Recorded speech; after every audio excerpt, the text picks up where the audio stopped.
ရှိတုန်းကတိတ်ကိုလှပတဲ့တောအုပ်ကြီးတစ်ခုရဲ့အစုံဖျားမှာမှန်တောင်ကြားလို့ခေါ်တဲ့ထူးဆန်းတဲ့နေရာတစ်ခုရှိပါတယ်။အဲ့ဒီနေရာဟာနေရန်တွေကကြောက်သားတွေမဟုတ်ပဲကြည်လင်တောက်ပနေတဲ့မှန်ချက်ကြီးတွေလိုဖြစ်နေတာပါ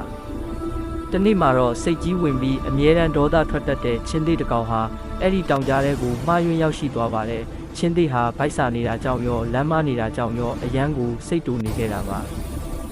ချင်းသေးဟာတောင်ကြားထဲရောက်တဲ့အခါမှန်ချက်တွေထဲမှာသူ့ရဲ့ပုံရိပ်ကိုသူပြန်မြင်လိုက်ရပါတယ်။ဒါပေမဲ့သူကအဲ့ဒါသူ့ပုံရိပ်မှမသိပဲတခြားချင်းသေးတွေကသူ့ကိုရန်မှုဖို့စောင့်နေကြတယ်လို့ထင်သွားပါတယ်။ချင်းသေးဟာမှန်တဲကပုံရိပ်ကိုကြည့်ပြီးသွားဖျက်ပြလိုက်တဲ့အခါမှန်တဲကပုံရိပ်ကလည်းသူ့ကိုပြန်ပြီးသွားဖျက်ပြပါတယ်။ချင်းသေးကပိုပြီးစိတ်တူသွားပြီးကျေလောင်စွာဟိန်းဟောက်လိုက်ပါတယ်။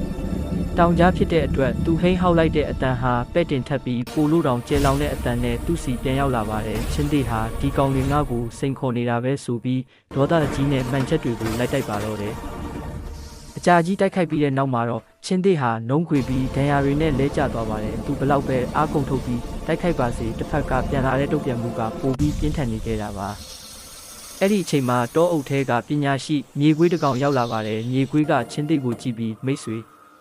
မင်းတိုက်ခိုက်နေတာတခြားသူမဟုတ်ဘူးမင်းရဲ့ပုံရိပ်ကိုမင်းပြန်တိုက်နေတာပါမင်းကပြုံးပြလိုက်ရင်သူကလည်းမင်းကိုပြုံးပြပါလိမ့်မယ်လို့ပြောလိုက်ပါတယ်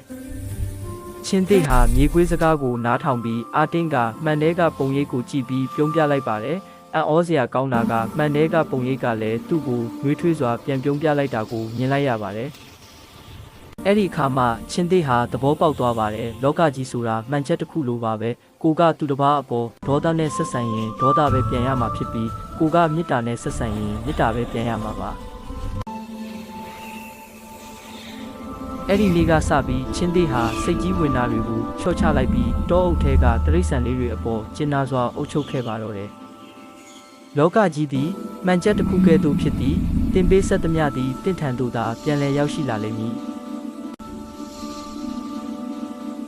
ဗီဒီယိုကိုအဆုံးထိကြည့်ပြီးလို့အထူးကျေးဇူးတင်ပါတယ်။နောက်ထပ်ဘလို့ဗီဒီယိုတွေကြည့်ကြလဲ comment မှာရေးပေးကြပါ။ဗီဒီယိုလို့တာအားရှိအောင်လို့ followers like နဲ့ subscribe လုပ်ပေးဖို့တောင်းဆိုချင်ပါတယ်။